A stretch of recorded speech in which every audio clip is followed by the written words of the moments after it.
तो जी हाँ, एक के बाद एक खास सेगमेंट, कहीं और नहीं, सिर्फ ईटी नाउ स्वदेश पर। अभी आप आईपीओ कॉर्नर पर खास चर्चा देख रहे थे, तो अब बात करते हैं आम निवेशक की, उस निवेशक की जो छोटे छोटे शहरों में है और जो सीधा ईटी नाउ स्वदेश के साथ जुड़ना चाहते हैं। उनके लिए हमारी ये खास मुहिम, उनकी तमाम शंकाओं का समाधान करना ही हमारा मिशन है। और इसी मिशन के तहत पहले कॉलर को जोड़ते हैं। रंजन जी हमारे साथ इस वक्त बने हुए हैं। रंजन जी नमस्कार, कहां से बात कर रहे हैं आप? और पहले तो ये बताइए और उसके बाद पूछिए आपका सवाल क्या है। जी, मेरा नाम रंजन कुमार है, बेगूसराय बिहार से बोल रहा हूँ। अरे वाह वाह, बताइए क्या जानना चाहते हैं? रेडिंगटन का 41 मेरे पास शेयर है, जी 178 से। 178 के प्राइस पे आपने लिया हुआ है रेडिंगटन के शेयर। जी हाँ। चलिए, पहले तो ये है कि आपके भाव से ऊपर है ये, हालांकि क्वांटिटी आपकी कम है तो बहुत बड़ा मुनाफा तो नहीं हो रहा है, लेकिन फायदे में हैं आप इस वक्त। रत्नेश जी, रेडिंगटन पर जरा नजरिया दीजिए। रत्नेश जी। रेडिंगटन के भाव से ऊपर है, पर मुझे ऐसा लगता है कि अब काफी अच्छा यहाँ पर फॉर्मेशन और ब्रेकआउट हमको देखने को मिला है। तो मुझे ऐसा लगता है कि अभी अगर इनको अगर अभी किसी कुछ खास जरूरत ना हो तो अभी यहाँ पे बने रह सकते हैं। 205 रुपए का एक स्टॉप लॉस बना के बने रहे। मुझे ऐसा लगता है जो टारगेट बनेगा वो कम से कम यहाँ पे 260 से 280 रुपए तक के लिए बन सकता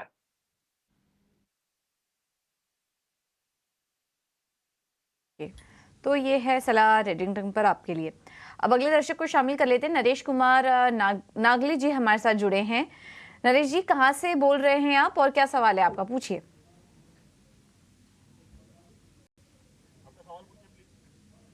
हाँ जी सर, मेरे पास सर विप्रो के 100 शेयर है, 542 के रेट से लिए थे। अभी ये बिल्कुल अभी कितना 400 कुछ 78 चल रहा है, तो क्या करें सर? इसको होल्ड रखें कि?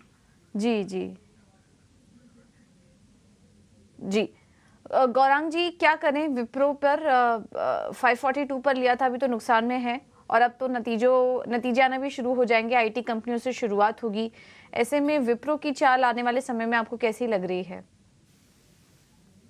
तो पूजा, पहले तो नतीजों को लेकर के मेरे ख्याल से आईटी क्षेत्र की दिग्गज कंपनियों में शायद थोड़ा बहुत दबाव हो सकता है और जो अनुमान है उसके थोड़े बहुत नीचे नतीजे आ सकते हैं, जिसके कारण थोड़ा बहुत क्षेत्र के ऊपर और उन सब कंपनियों पर जिनके नतीजे अनुमान से नीचे आते हैं वहां पर दबाव देखने मिल सकता है। अगर लंबी अवधि का नजरिया है तो बुनियादी तर्क के आधार पर हमारी खरीदारी की राय है।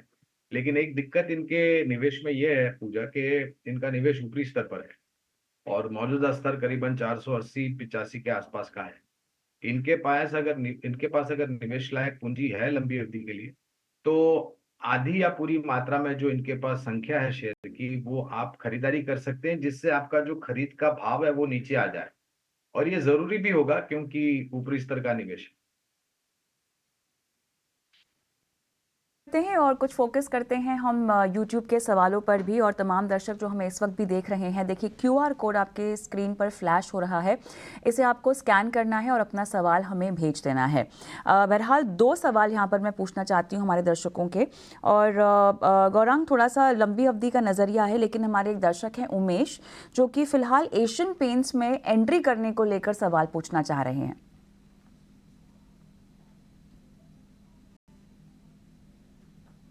गौरांग, हमारी आवाज आ रही है आप तक कविता? जी अब आ रही है जी।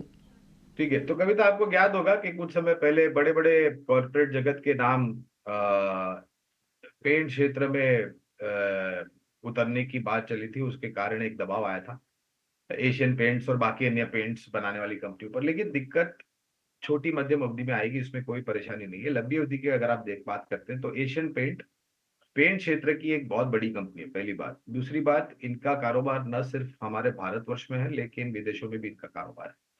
और हमें लग रहा है कि जिस प्रकार से करेक्शन आया है, एक मौका बिल्कुल है। 2800 यानी कि 2800 के नीचे के स्तर हमें काफी सीमित लग रहे हैं। और लक्ष्यांक के रूप में अगर आप हमें पूछते हैं तो 3300 तक के लक्ष्यांक है। तो अगर लंबी अवधि का निवेश आपको करना है तो शुरुआत कीजिए, जल्दबाजी मत कीजिए, पूरी ताकत एक समय पर निवेश मत कीजिए। शुरुआत कीजिए 30-40% जो भी आपके पास जोखिम झेलने की क्षमता है, और गिरावट पर और जोड़ते जाए। क्वेश्चन पेंट्स और जोड़ने की सलाह दी जा रही है। बलजिंदर हमारे एक दर्शक हैं, रत्नेश, टाटा स्टील 158 के लेवल पर कह रहा है इन्होंने खरीदा हुआ है।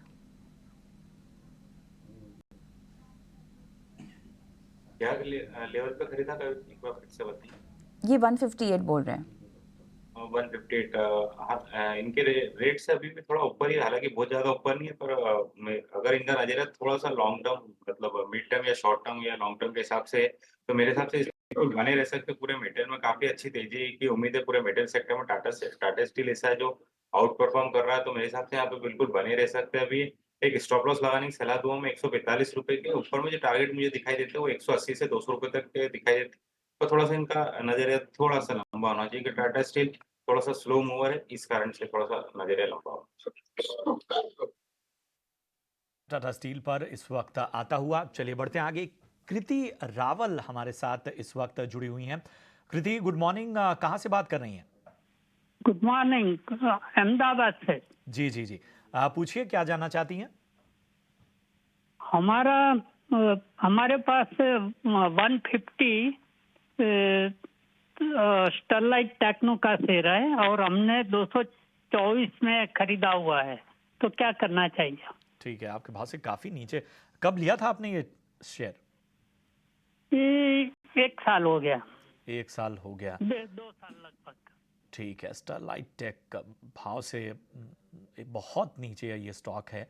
1 साल से स्टॉक में बनी हुई है कृति। रत्नेश जी जरा बताइए, स्टरलाइट टेक क्या नजरिया बन रहा है?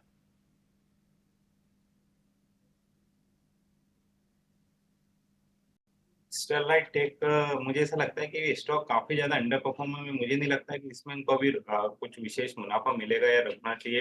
तो मुझे नहीं लगता है यहाँ पे बहुत लंबा कुछ इनको रखना चाहिए। मेरे हिसाब से यहाँ पे कुछ निकल जाए ज्यादा बेटर है। पर अगर थोड़ा बहुत भी कुछ वेट करो, कभी तेजी में 140 रुपए तक आ जाता है, तो वहां पे निकलने की सलाह रहेगी।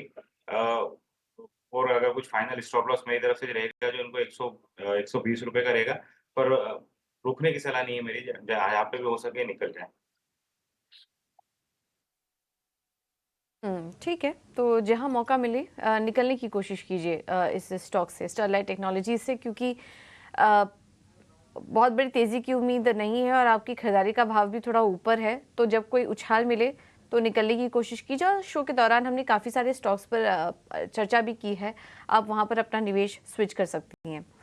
अगले दर्शक को शामिल कर लेते हैं। हमारे साथ प्राची चिंदारकर जी जुड़ी हैं। प्राची जी नमस्कार, कहाँ से बोल रही हैं आप और अपने सवाल पूछिए। हेलो, नमस्ते, मैं प्राची बात कर रही हूँ। फर्स्ट तो मुझे बहुत ही अच्छा लगता है आपका चैनल। मैं हमेशा फॉलो करती हूँ आपका चैनल, और जो आपके शो में स्पेशली वसीम जी जो आते हैं, वो जो स्टॉक सजेस्ट करते हैं वो हमेशा मैं बाय करती हूँ। और आपके चैनल का, आप जो चैनल चलाते हैं उसकी वजह से हमारे जैसे दर्शकों को बहुत ज्यादा फायदा होता है। अभी आपकी इजाजत तो मैं मेरा क्वेश्चन, हमारी कोशिश ही यही होती है जी। हाँ जी जी, प्राची जी बहुत बहुत धन्यवाद आपका, आपकी सराहना के लिए। और संजीव जी को आपका मैसेज हम दे देंगे। अपना सवाल पूछिए अब। Thank you. गोदरेज एग्रोवेट के मैम मेरे पास शेयर है, 550 में मैंने बाय किया था, 25 शेयर्स है। करंट मुझे 1078 का लॉस है।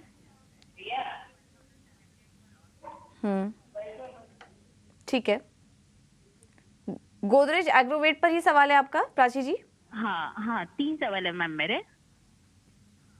ठीक है, ओके। पेटीएम मेरे पास एक शेयर है और एक है 411 का बाय है मेरा, और 100 शेयर है मेरे पास।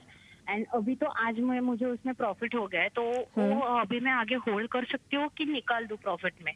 और दूसरा एक विप्रो पे मेरा 536 बाय है, 75 शेयर्स, और करंट 4083 समथिंग लॉस है।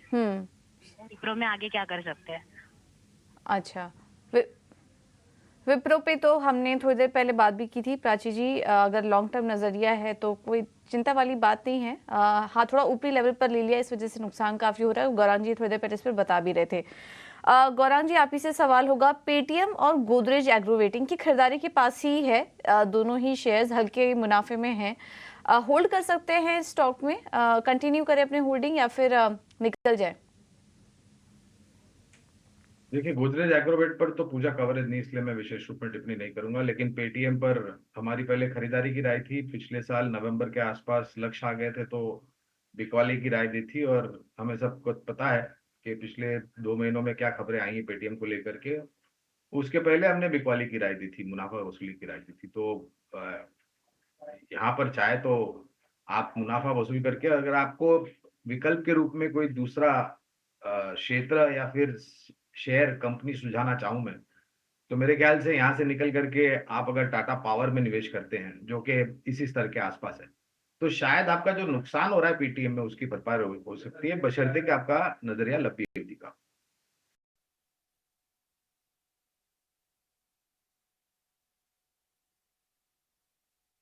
गोदरेज एग्रोवेट वेट पर फिर रत्नेश जी से सलाह ले लेते हैं। रत्नेश जी, गोदरेज एग्रोवेट पर क्या आप राय दे पाएंगे, और विप्रो के लिए भी सलाह दे दीजिए, अगले टारगेट्स आप क्या देख रहे हैं? गोदरेज एग्रोवेट आप देखेंगे तो बहुत काफी टाइम से इसमें इंडाइसेस के कंपैरिजन में काफी ज्यादा अंडर परफॉर्मेंस, हालांकि थोड़ा सा ऐसा लगता है कि बेस बना हुआ है, पर अभी बहुत ज्यादा तेजी की उम्मीद नहीं है। कहीं पे भी एक बार कभी भी 525 के ऊपर निकलेगा, तब थोड़े बहुत जो टारगेट बनेंगे वो 560-70 रुपए तक के बनेंगे, तो वहां पे जरूर उसके निकलने की सलाह रहेगी मेरी।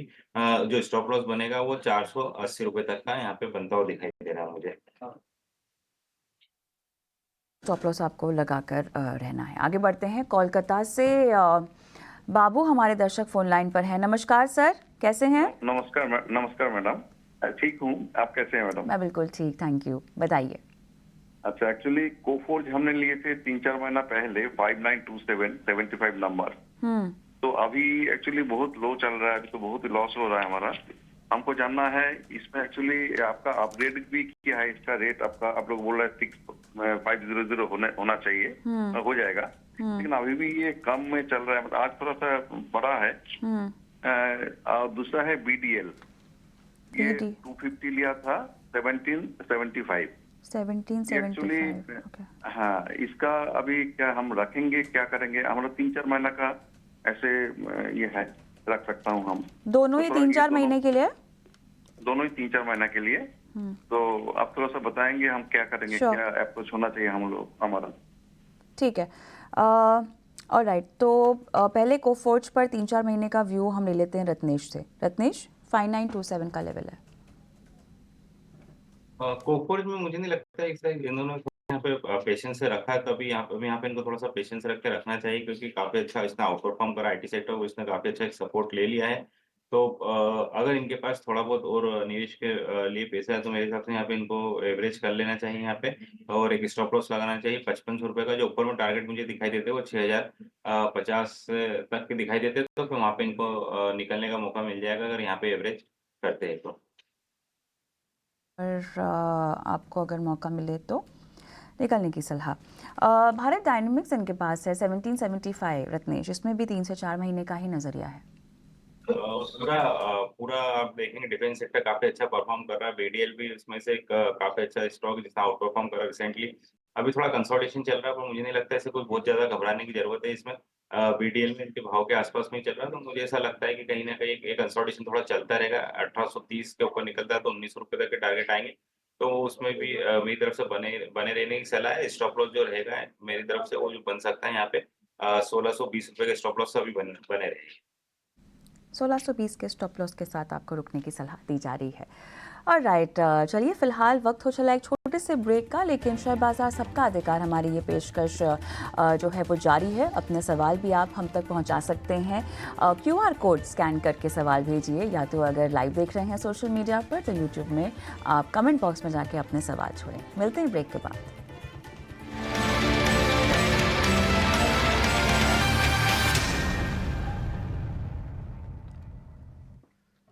स्वागत है आपका ब्रेक के बाद। आप देख रहे हैं शेयर बाजार सबका अधिकार। विनोद बोधे साहब ने सोशल मीडिया के जरिए अपना सवाल हम तक पहुंचाया है। नागपुर के रहने वाले हैं विनोद जी। यूपीएल पे इनका प्रश्न है। 170 स्टॉक हैं इनके पास और लगभग 499 रुपए की इनकी खरीद है। इनके भाव से फिलहाल ये स्टॉक नीचे, लेकिन आज यूपीएल में तेजी हमें हल्की नजर आती हुई। चलिए यूपीएल पर एक राय देते हैं। गौरांग सर, बताइए यूपीएल में क्या करना चाहिए? 499 की खरीद है।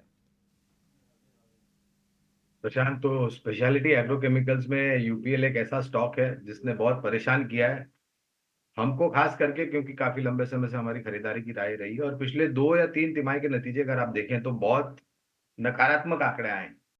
लेकिन टिप्पणियों को लेकर के और भविष्य को लेकर के हमें लग रहा है कि परिवर्तन हो सकता है। धैर्य की मेरे ख्याल से कसौटी आपको लेगा ये शेयर, और आपको धैर्य काफी लंबा रखना पड़ेगा, और अगर ये बर्दाश्त कर सकते हैं आप उठापटक तो निवेशित रहें। करीबन 640 के पार के लक्ष्यांक है, लेकिन इसके लिए आपको समय देना पड़ेगा और धैर्य भी रखना पड़ेगा। हमारे YouTube के दर्शक हैं आशीष साहू, और BEL 135 पे खरीदा हुआ है। टाटा पावर इन्होंने 230 के रेट पर लिया हुआ है। लॉन्ग टर्म व्यू है दोनों ही काउंटर्स में। ये प्रश्न मेरे लिए कविता? जी गौरांग, आप ही हमारे साथ आज अभी जुड़े हुए हैं। तो मैं एक चीज बताना चाहूंगा कविता, रक्षा क्षेत्र को लेकर के, और ये शायद आपके दर्शकों को भी थोड़ा लाभ होगा कि रक्षा क्षेत्र से जुड़ी हुई कंपनियां जैसे BEL है, और पूरे मतलब सरकारी कंपनियां या फिर निजी क्षेत्र की कंपनियां, अगर आपको पूंजी की आवश्यकता नहीं है तो आपको बेचना नहीं चाहिए, निवेशित रहें लंबी अवधि के लिए, क्योंकि ये जो परिवर्तन हुआ है सरकार के तरफ से, जब वो नीति जमीनी स्तर पर लागू करी थी, डिफेंस FDI इन डिफेंस, उसको लेकर के आज ये परिवर्तन हम देख रहे हैं। तो भारत डायनामिक्स हो या फिर कोचिन शिपयार्ड हो, हिंदुस्तान एरोनॉटिक्स हो, मझगांव डॉक्स हो, BEL जैसी कंपनियां हो, इन सभी कंपनियों पर बुनियादी तर्क के आधार पर हम खरीदारी की राय रख रहे हैं। और इनफैक्ट जो बाकी अन्य कंपनियों का नाम लिया, Hindustan Aeronautics, Bharat Dynamics, Cochin Shipyard, Mazagon Docks, इस पे तो IPO नोट द्वारा हमने काफी लंबे समय से निवेश की राय दी थी, तो उसी तर्क के आधार पर आप निवेशित रहे। BEL पर सर्वोच्च ऊंचाई मेरे ख्याल से आज ही इसने बनाई है। एज अ डिस्क्लोजर हमने इस हफ्ते ही सोमवार को और मंगलवार को यानी कि कल BEL में निवेश की कवायद की है, ये हमारा डिस्क्लोजर, और बुनियादी दर के आधार पे भी खरीदारी की राय है। ऑर्डर बुक बहुत ही सक्षम है कविता, और उतनी ही इतनी काबिलियत और अनुभव है इनके पास उस ऑर्डर बुक को एग्जीक्यूट करने के लिए। टाटा पावर भी लिया है 230 पर, इसमें भी लॉन्ग टर्म व्यू है। क्षमा चाहता हूँ, कौन सा दूसरा शेयर था? टाटा पावर। तो कभी कभी ऐसा होता है ना कविता के नाम ही काफी है, आपको और कुछ बोलने की जरूरत नहीं है। और 100 के स्तर के आसपास, उसके नीचे के आसपास से हम निरंतर टाटा पावर पर खरीदारी की राय दे रहे हैं। और ये क्षेत्र भी, जैसे मैं अभी डिफेंस रक्षा क्षेत्र के ऊपर बात कर रहा था, तो ऊर्जा क्षेत्र में भी सरकार ने बहुत सारी नीतियों में परिवर्तन किया है। Tata power, NTPC, CESC, power grid जैसी जो कंपनियां हैं, वहां पर लंबी अवधि के लिए खरीदारी की राय है। और मैं तो कहता हूं कि ऐसे सब स्टॉक्स में आपको एक SIP कर लेनी चाहिए 3, 4, 5 साल के लिए, और निरंतर आपको हर महीने निवेश करना चाहिए, जो भी पूंजी आपके पास उपलब्ध हो लंबी अवधि के लिए। तो ये नजरिया आपके स्टॉक पे। अगले कॉलर को जोड़ते हैं अपने साथ। कृष्णा प्रसाद हैं बेंगलुरु से। गुड मॉर्निंग सर, पूछिए क्या जानना चाहते हैं। Good morning sir, my name is Krishna Prasad. I am from Bangalore. I have purchased 4 shares of Page Industries in the month of January 2024 at the rate of 38,000 rupees. But what I am observing is, even though the share market is going up, this Page Industries is continuously coming down. And now I am seeing it is at 34,800 or 900. So I want a suggestion from you whether I can hold this share or I sell it and take some other share. बिल्कुल, एक बेहतर नज़रिया देने की कोशिश आपकी रहेगी। काफ़ी नीचे हो चुका है ये स्टॉक का। गौरांग सर, पेज इंडस्ट्रीज 38,000 की बाइंग है, और नुकसान यहाँ पर होता हुआ, हालांकि 4 ही स्टॉक हैं इनके पास, लेकिन चूंकि गिरावट ज़्यादा है तो नुकसान भी होता हुआ यहाँ पर। बताइए, बने रहें या निकल जाएं, थोड़ा धैर्य दिखाएं, क्या नज़रिया बन रहा है? प्रशांत, मैं इस प्रश्न का उत्तर अंग्रेजी में देने की प्रयास करता हूं, क्योंकि इन्होंने अंग्रेजी में प्रश्न पूछा है। और पहले तो on a lighter note, I always wanted to buy Page Industry shares since the time I started using their products, but unfortunately I was not able to buy. So Mr. Prasad, first of all, it's a great company fundamentally, has diversified into a lot of different products other than innerwear, lingeries. Now they have diversified into loungewear, comfort wear, etc., etc. Not a very liquid counter in terms of number of shares that are traded. They've got some very strong and powerful brands, commands a very decent market share, and has the capability of scaling up on fallback of earnings visibility. We have a positive coverage on Page Industries, but you need to be patient, Mr. Prasad, with stocks like Page Industries. they will not move according to the markets. But when they move, they will surprise everybody. So have some patience. We have targets of beyond 42,000 on Page Industries, and since you have 4 shares at about 38,000, currently the stock is trading at somewhere close to about 35,000 or thereabouts. If you have investable amount, Mr. Prasad, I would request you to add on to your investment. Have patience. We are definitely confident that this stock is going to give you better returns, provided you average and have a little bit of longish time. इस stock पर मिलती हुई एक विस्तृत नजरिया आपको Gaurang sir ने दिया। चलिए, फिलहाल गौरांग सर बहुत बहुत शुक्रिया आपका हमारे आम निवेशकों का मार्गदर्शन करने के लिए। इसके साथ ही शुक्रिया रत्नेश जी का भी जो हमारे साथ शो में जुड़े, और तमाम जो कोशिश हमारी यही है कविता की, आप देखिए कि देश के अलग अलग कोने से, और जो सवाल है उसमें आम सवाल है, आम निवेशकों के सवाल हैं, और शेयर बाजार सबका अधिकार की कोशिश यही है बहुत कम वक्त में एक जो रिश्ता मजबूत से मजबूतर हुआ है उसे आगे भी हम बढ़ाएंगे और इसी तरह से आपका मार्गदर्शन करते रहेंगे।